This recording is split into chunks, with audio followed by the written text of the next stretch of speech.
नमस्कार, आप देख रहे हैं हर खबर। मैं हूं आपके साथ अमित शर्मा। वक्त है अपना उत्तर प्रदेश का और सबसे पहले बात करेंगे मुख्यमंत्री योगी आदित्यनाथ की, जो गोरखनाथ मंदिर प्रांगण में पहुंचे और आपको बता दें कि यहां जो हमला हुआ उन पीड़ितों से भी उन्होंने मुलाकात की है।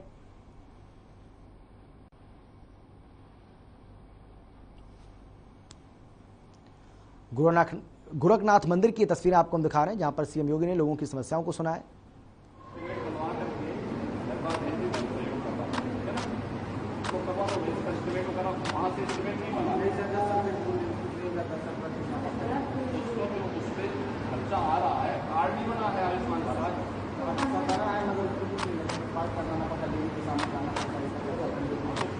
और लोगों की समस्याओं को उन्होंने सुना,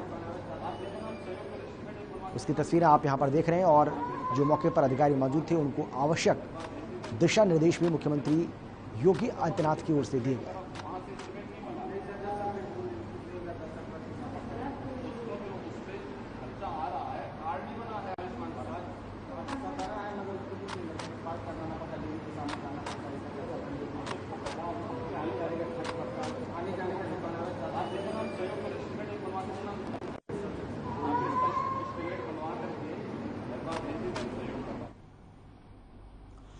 योगी सरकार में ऊर्जा मंत्री बने ए.के. शर्मा ने बिजली आपूर्ति को लेकर बड़ा बयान दिया है। उन्होंने कहा कि प्रधानमंत्री और मुख्यमंत्री के निर्देश के अनुसार प्रदेश में उपभोक्ताओं को निर्बाध बिजली मिले, इसके लिए ऊर्जा विभाग ने बिजली व्यवस्था को बेहतर बनाने का प्रयास किए।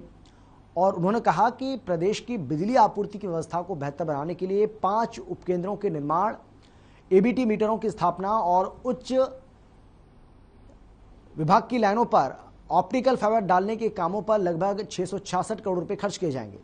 इस बीच एनर्जी टास्क फोर्स की बैठक संपन्न हुई, जिसमें आपको बता दें कि 3,220 केवी और इसके साथ ही उपकेंद्र के निर्माण से संबंधित प्रस्ताव को अनुमोदन हेतु संस्तुति दी गई।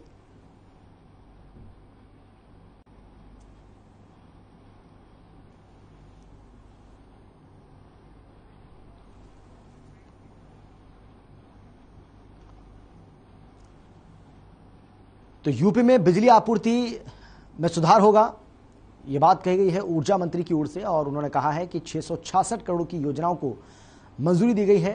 सरकार की कोशिश है कि निर्बाध बिजली आपूर्ति लोगों को मिले और इस दिशा में प्रयास और ज्यादा तेज कर दिए गए हैं।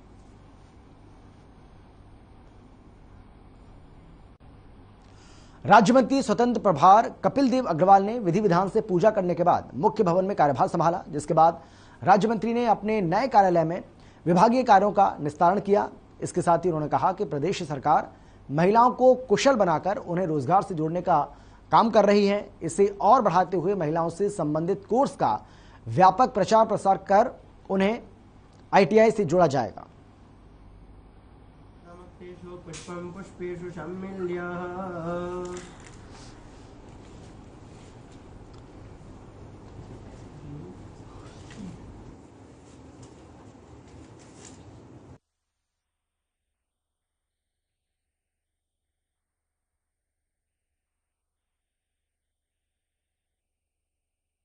महाकाय कोटिश्वर्या समप्रभा निर्विघ्नं कुरु मे देव सर्वकार्येषु सर्वदा विनायकं गुरुर्वाणो ब्रह्म विष्णु महेश्वरा सरस्वती प्रणम्यादो सर्वकार्य। कपिल देव स्वतंत्र प्रभार राज्य मंत्री बने हैं और उन्होंने अपना कार्यभार संभाला है। किस तरीके से पूरे विधि विधान के साथ पूजा पाठ के बाद उन्होंने अपना कार्यभार संभाला और उसकी ये तस्वीरें आपको यहाँ पर हम दिखा रहे हैं। तो तमाम जो मंत्री हैं वो एक के बाद एक अपना कार्यभार संभाल रहे हैं। और उससे पहले एक बात आमतौर पर देखने को मिल रही है कि ज्यादातर जो मंत्री हैं उससे पहले पूजा पाठ करते हुए नजर आए।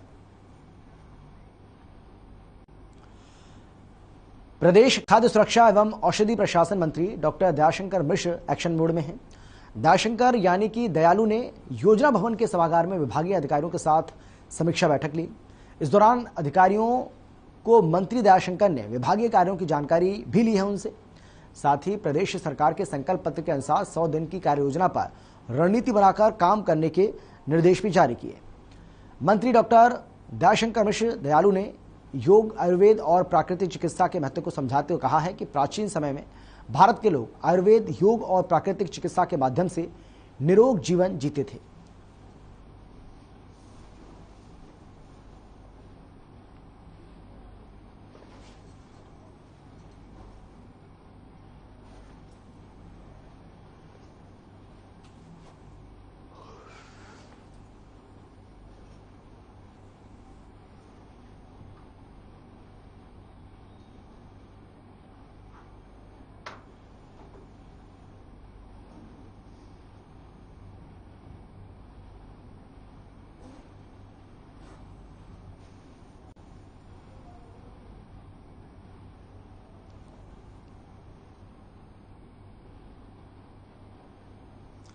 तो औषधि प्रशासन मंत्री ने बैठक ली है और इस दौरान उन्होंने तमाम आवश्यक दिशा निर्देश जो है वो अधिकारियों को जारी किए।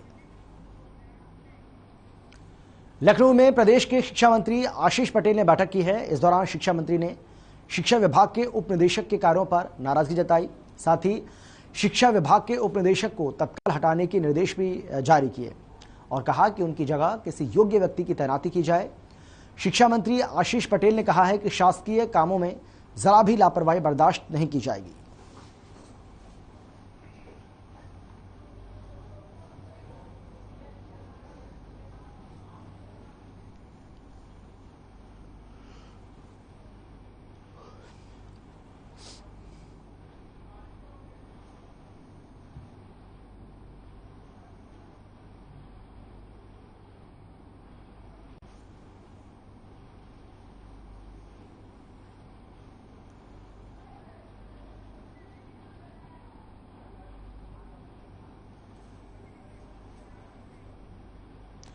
यूपी के डिप्टी सीएम ब्रजेश पाठक ने केजीएमयू में औचक निरीक्षण किया।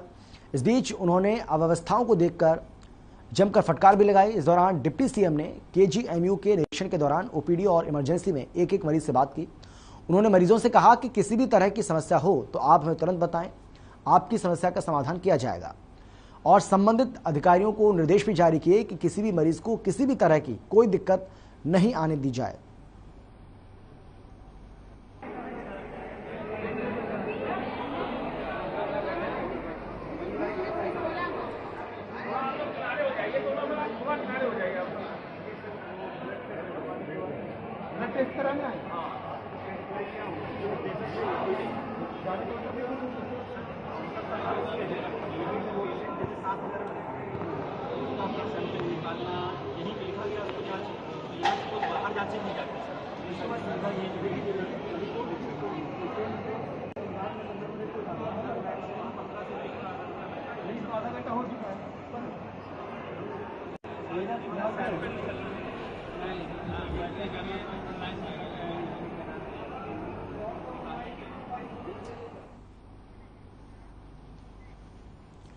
यूपी की योगी सरकार ने बड़ा फैसला लेते हुए आधुनिकीकरण योजना का फायदा लेने वाले सभी 7,442 मदरसों की जांच कराने का आदेश जारी किया है।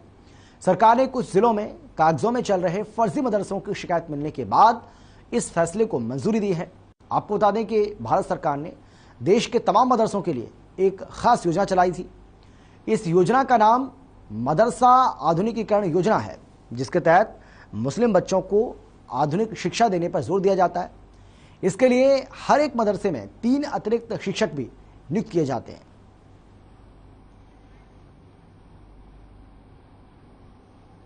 558 मदरसे हमारे पास हैं। उस 558 मदरसे बेसिक शिक्षा की तरफ पे चल रहे हैं। बेसिक शिक्षा की तरफ पे चले, बता देना आपको बहुत ज़रूरी है। जो बेसिक शिक्षा के टीचरों को जो फैसिलिटी है वही हमारे के मदरसा बोर्ड के शिक्षकों को फैसिलिटी है, और जो वेतन उनको मिलता है बेसिक शिक्षा वालों को मदरसा बोर्ड के मेंबरों को मिलता है। 52 मदरसे हमारे पास जो बालिकाओं के लिए चलाए जा रहे हैं। 52 मदरसे शिक्षा बच्चों के साथ साथ बच्चों को भी शिक्षा बराबर मिल रही है, उनको भी शिक्षा दी जा रही है। 52 मदरसियों बता देना आपको बहुत ज़रूरी है कि बालिकाओं की शिक्षा के लिए उनके लिए बजट दिया जा रहा है। तो 558 में 52 मदरसे वो भी आते हैं जो मुख्य धारा में बच्चियों को भी जोड़ा जा रहा है। ये बहुत बड़ी उपलब्धि है। देखिए, प्रश्न चिन्ह उनका काम है लगाना। 3-3 साल उनके यहाँ मदरसा बोर्ड में जो शिक्षक होते थे उनको तनख्वाह नहीं मिलती थी। 2 साल की तनख्वाह वो छोड़ के गए थे, जो माननीय योगी जी की सरकार ने जो है उसको अदा किया है। जो प्लेटफार्म पे हमारे आ गए हैं, माननीय योगी जी ने यह कहा था जो भी मदरसे हैं हम उनका अनुदान जारी रखेंगे, वो प्लेटफार्म पे खाली आ जाएं। तो 558 मदरसे प्लेटफार्म पे आ गए और उनको अनुदान मिल रहा है और बेसिक शिक्षा के तर्ज पे उनको सारी फैसिलिटी मिली।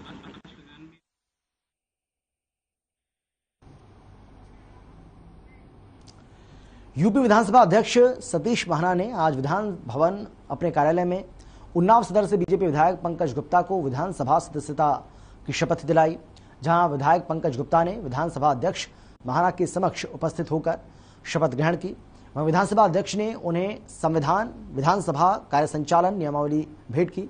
इस दौरान सतीश महाना ने विधायक को बधाई दी है और उन्हें विधानसभा में एक जागरूक और सफल विधायक के तौर पर कामयाब होने की बधाई दी, शुभकामनाएं दी। सदन में होने वाले वाद विवाद में हिस्सा लेकर अपने क्षेत्र की जनता के जनहित की समस्याओं के निराकरण में अपनी महत्वपूर्ण भूमिका निभाएं।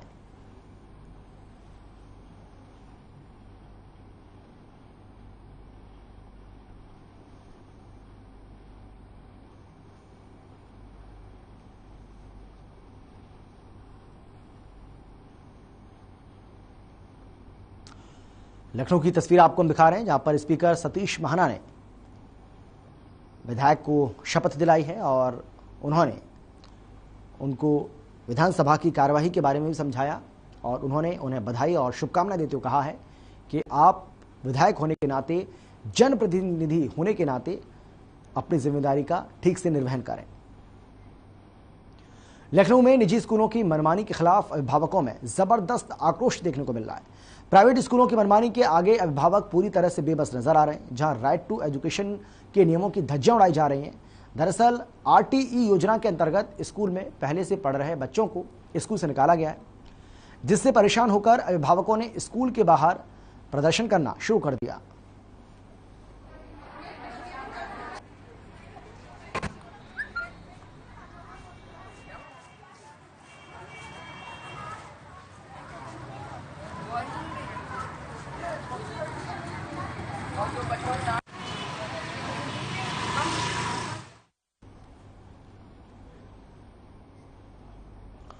और अब खबर है बरेली से, जहां विकास प्राधिकरण ने योगेश पटेल के बारात घर पर बुलडोजर चला दिया। आपको बता दें कि योगेश पटेल भोजीपुरा के ब्लॉक प्रमुख हैं और उनकी पत्नी भी जिला पंचायत सदस्य हैं।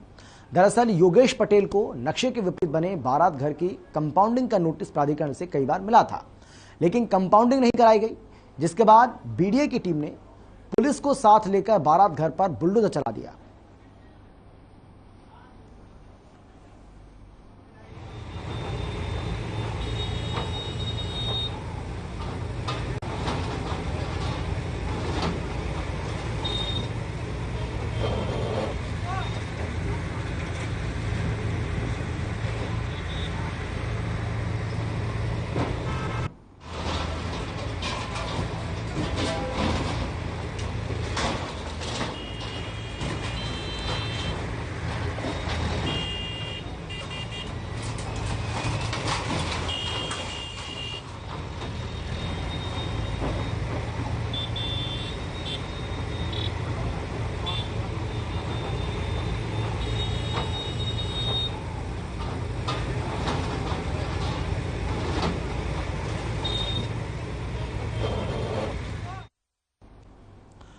शामली की बात करेंगे, जहां पुलिस ने AK-47 सहित 1300 से ज्यादा कारतूस के साथ ही संजीव जीवा गैंग के एक शातिर बदमाश को गिरफ्तार किया है। साथ ही बदमाश के पास से पुलिस को एक XUV 300 कार, एक मोबाइल फोन और 4 मैगजीन भी बरामद हुई हैं। वहीं पुलिस ने बताया कि एक आरोपी को गिरफ्तार कर लिया गया है, बाकी 2 आरोपियों की जांच जारी है।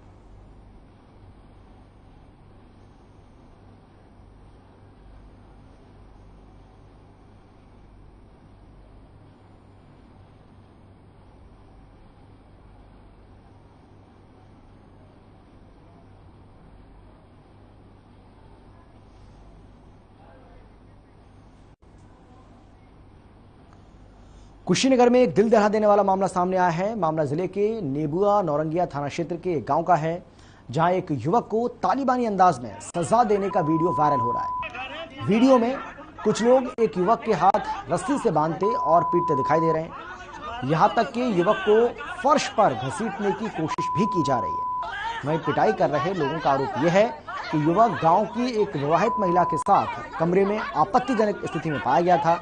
वहीं वीडियो में महिला युवक को मार से बचाती दिखाई दे रही है, लेकिन भीड़ महिला के साथ भी बेरहमी से पेश आ रही है।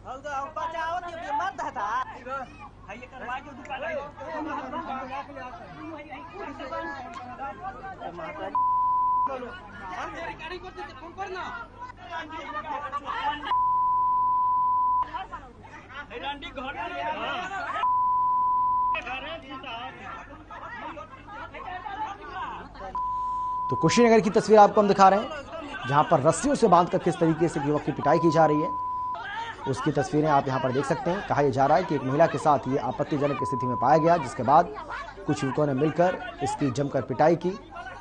हालांकि ये महिला भी इसको बचाने की पूरी कोशिश कर रही है, लेकिन बताया जा रहा है कि जो लोग मौके पर मौजूद थे वो न केवल इस युवक के साथ बल्कि उस महिला के साथ भी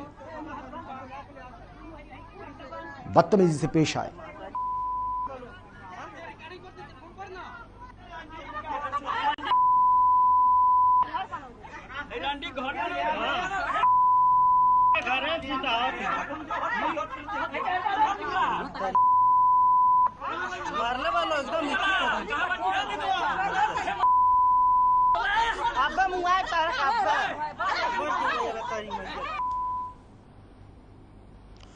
लखनऊ में सुबह 5 बजे से ड्यूटी में बुलाए जाने के विरोध में नगर निगम के सफाई कर्मचारी हड़ताल पर चले गए। उन्होंने अपनी 7 सूत्रीय मांगों को लेकर नगर निगम मुख्यालय पर प्रदर्शन किया।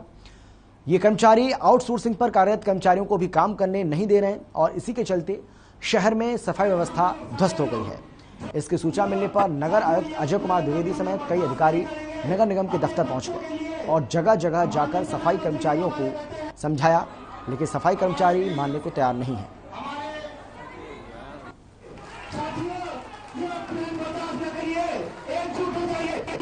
हम निवेदन कर रहे हैं कि हमारी महिलाओं को छोड़ दीजिए, 8:30 बजे की आज महिलाओं को दीजिए, पुरुष के साथ साथ बस दे दे, क्योंकि पुरुष नहीं करेंगे कोई बात नहीं। साथियों, कोरोना काल में हमारी महिलाएं, हम लोग सारे लोग साथियों ये उत्पीड़न कभी हम लोग बर्दाश्त नहीं करेंगे। अपने बच्चों के लिए माननीय प्रधानमंत्री जी हमारे कहते हैं। यूपी के लखनऊ में कमिश्नरेट के पीजीआई पुलिस को बड़ी सफलता हाथ लगी है, जहां पुलिस ने चेकिंग के दौरान 6 शातिर वाहन चोरों को गिरफ्तार किया। वहीं गिरफ्तार चोरों के पास से चोरी की 7 मोटरसाइकिल, 9 मोबाइल फोन, 5 किलो का एक पीली धातु के टुकड़े समेत नकदी बरामद की गई है। इसके बाद पुलिस ने आरोपी से पूछताछ के बाद जेल भेज दिया है।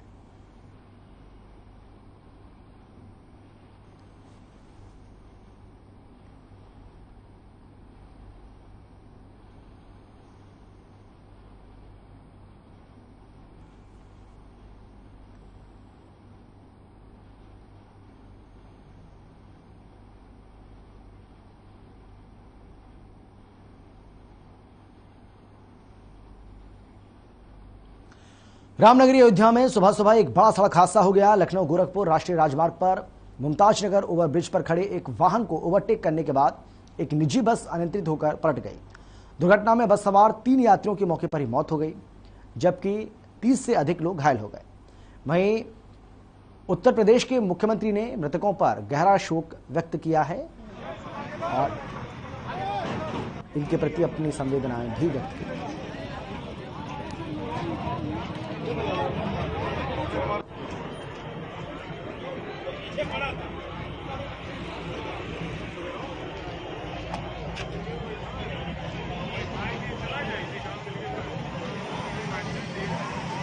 दिल्ली से बासी एक बस आई थी जो राजस्थान नंबर की, और थाना कैंट क्षेत्र में मुमताज नगर के पास जो फ्लाईओवर है वहाँ चढ़ते समय इस वाहन की दुर्घटना हुई। जो अभी तक प्रत्यक्षदर्शियों और जो पैसेंजर हैं उनसे बातचीत में जो पता चला है, उसमें ये पता चला है कि जब वो बस फ्लाईओवर के ऊपर चढ़ा रही थी उस समय किसी वाहन को ओवरटेक करने के चक्कर में फ्लाईओवर की साइड रेलिंग से वो टकराई और उसके बाद वो बस पलट गई।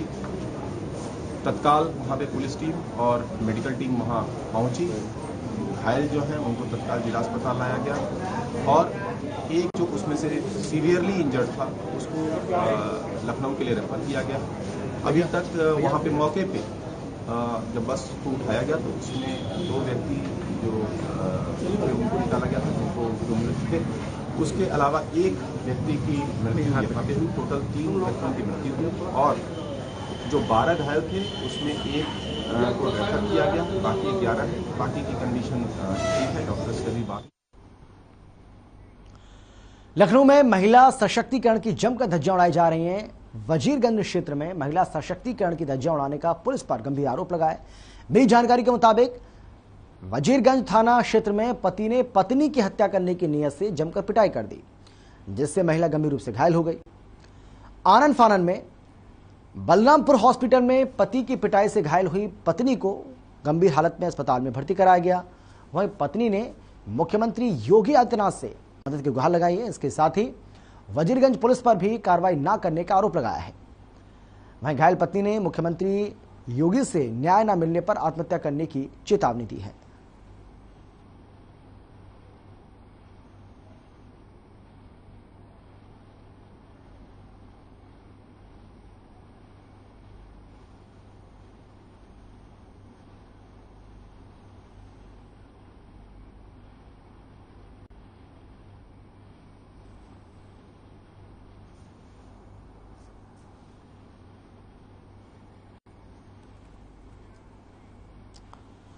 लखनऊ में राजन पंडित उर्फ दिव्यांश तिवारी बीते दिन जेल से छूटा। गोसाईगंज जेल से छूटने के बाद माला पहने हुए राजन पंडित ने लग्जरी गाड़ियों के काफिले के साथ सुशांत गोल्फ सिटी तक जुलूस भी निकाला, जिसके बाद सोशल मीडिया पर जुलूस का वीडियो वायरल हो रहा है। अब काफिले में चल रही गाड़ियों को उनके चालक खतरनाक तरीके से चलाते भी नजर आ रहे थे, जिसके बाद इंस्पेक्टर ने दरोगा की तहरीर पर गाड़ी चालकों के खिलाफ मामला दर्ज कर लिया है और चालान भी किया है।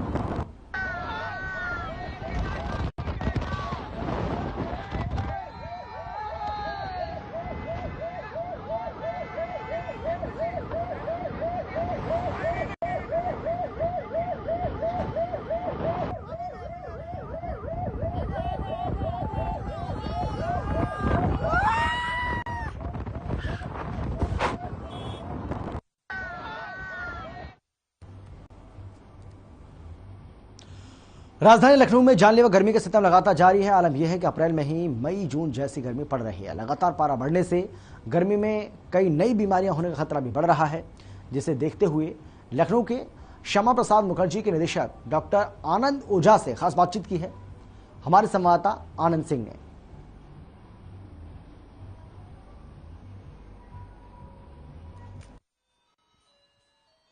पारा अपने चरम पर है, गर्मी हद से हद बढ़ चुकी है और इस गर्मी में साथ ही साथ देखा जाए तो बीमारियों के खतरे बहुत अधिक बढ़ जाते हैं। तो इस गर्मी में किस तरीके से उन बीमारियों से बचाव किया जा सके, आज हम सिविल हॉस्पिटल के डायरेक्टर के साथ उपस्थित हैं इस समय और आनंद ओझा जी से हम जानेंगे कि कैसे बचाव किया जा सके जिससे कम से कम लोग बीमार पड़ें और इस गर्मी में जितनी भी नई नई बीमारियां आती हैं उन बीमारियों से बचा जा सके। सर, सबसे पहले आपका स्वागत है चैनल पर।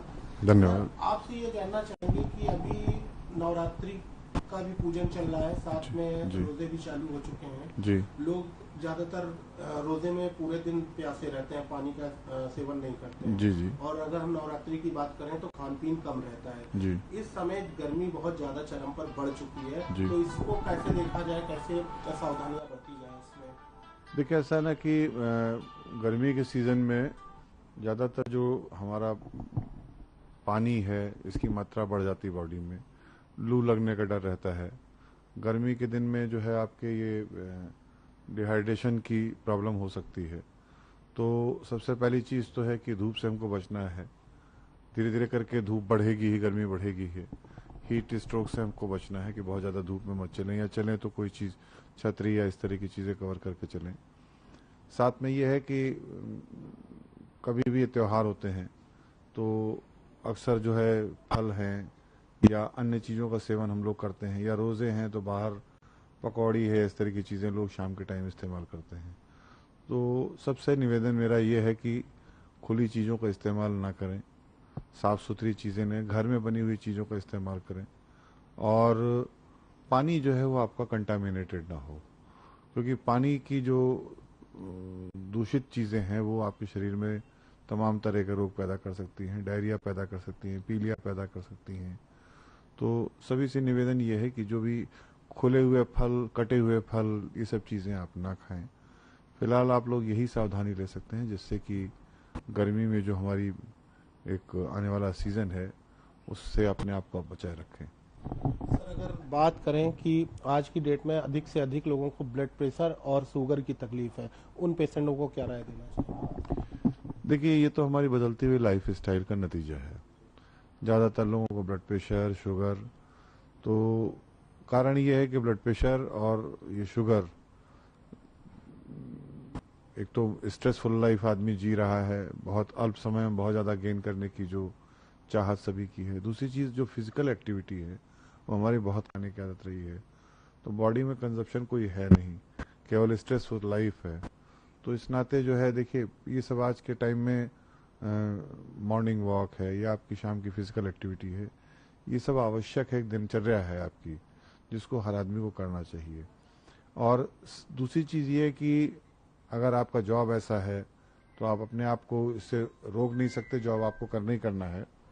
तो मेरा ये कहना है कि आप अपने आप को स्क्रीन कराते रहें, क्योंकि जब समय से आप स्क्रीन कराएंगे तभी आपको ये पता चलेगा कि क्या नाम, हमें ये बीमारी है या नहीं है। तो बेस्ट तरीका ये होता है कि आप जो है अपने आप को समय समय पर डॉक्टर के पास जाके परीक्षण कराते रहें, और यदि आवश्यकता है तो दवाएं लें, ताकि इससे आगे आने वाले कॉम्प्लिकेशन से बचा जा सके। आखिरी सवाल हमारा ये है डॉक्टर साहब, आज की डेट पे अगर देखा जाए तो जो आपने अभी एक्टिविटी की बात की, एक्टिविटी को लेकर देखा जाए तो आज के जो बच्चे हैं, बच्चों की जनरेशन है, वो पूरी तरह से एक्टिविटी को खत्म कर चुकी है और मोबाइल में पूरी तरह से इन्वॉल्व हो चुकी है। साथ में हम बात करें, गर्मी बहुत ज्यादा अधिक है, बच्चे ज्यादातर घर में एसी में सो रहे हैं, तो ये एक्टिविटी एक तो कर नहीं रहे हैं, साथ में एसी का जो सेवन है वो कितना हानिकारक है? देखिए, ऐसा है कि जो आपका रूम टेम्परेचर एक नॉर्मल प्रिस्क्राइब्ड है 25-26 डिग्री के आसपास, अगर उसमें रह रहा है तो कोई ऐसी बड़ी चीज़ नहीं है। लेकिन आप उससे अधिक टेम्परेचर में रह रहे हो, लगातार बने रह रहे हो, तो जो बॉडी की वार्मथ है, जो आपके स्किन का सर्कुलेशन है, बॉडी का सर्कुलेशन है, वो ठंड के मौसम में थोड़ा कम हो जाता है, हैम्पर्ड हो जाता है। तो इन सब चीज़ों से बचने की आवश्यकता है कि भाई आप लगातार इसमें एसी में ना रहें, क्योंकि माइल्जिया, शरीर में दर्द, सुबह के टाइम ये आपका जो है बॉडी एक, ये सब चीज़ें एसी या कूलर इस तरह से जो इस्तेमाल करने वाले हैं उनमें ज़्यादा पाया जाता है। दूसरी चीज़ ये कि बच्चे मोबाइल में इन्वॉल्व हैं, घर में लिमिटेड हैं, तो अब ये तो एक हमारी जो सोशल मीडिया को लेके या मीडिया ओरिएंटेड बच्चे हमारे समाज में हैं, वो उनकी अपनी जो सोशल लाइफ वो ख़त्म हो गई है। और मेरा सुझाव ये है कि हमें आवश्यकता इस बात की है कि सोशल गेट टुगेदरिंग जैसे पुराने टाइम में होती थी, शाम के टाइम में कहीं पार्क में इकट्ठे हो गए, वो सब स्टार्ट करने की ज़रूरत है। थोड़ा ही समय सही, लेकिन कुछ समय तो आपका एक दूसरे से कन्वर्सेशन होगा। जितने समय एक दूसरे से बात करेंगे, कम से कम उतने समय आपके पास मोबाइल या इस तरह की चीज़ें नहीं हैं। सब ये थे हमारे साथ निदेशक एवं प्रमुख अधीक्षक डॉक्टर आनंद ओझा जी, जो सिविल हॉस्पिटल से हैं। और फिलहाल इतना, एक छोटे से ब्रेक के बाद फौरन लौट रहे हैं। आप देखते रहिए हर खबर।